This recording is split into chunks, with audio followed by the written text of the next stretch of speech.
We still have our buzzwords to avoid on the left, right? The I'm sorry, the my apologies, I apologize. Here's where we're going to focus. Here is your one word simple solution. Acknowledgement.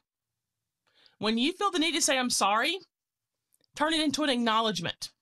So again, use that email example. When you usually say, oh, I'm sorry this email is delayed, or apologies, this email is delayed, just say, hey, I acknowledge I'm getting back to you late.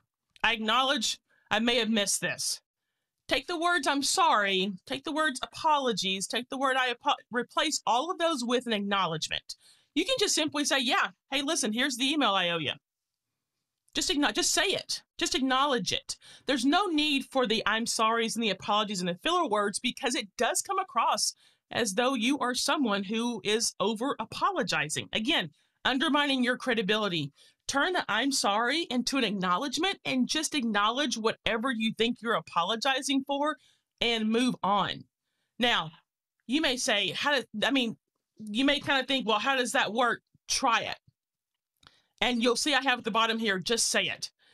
Just acknowledge and move on. But take the words, I'm sorry, my apologies, I apologize, unless you've been a jerk. Take those out of your vocabulary and just acknowledge. Acknowledgement still gives you the same effect. You're still saying, hey, this email's late, or I didn't get to you, or you're acknowledging the same point.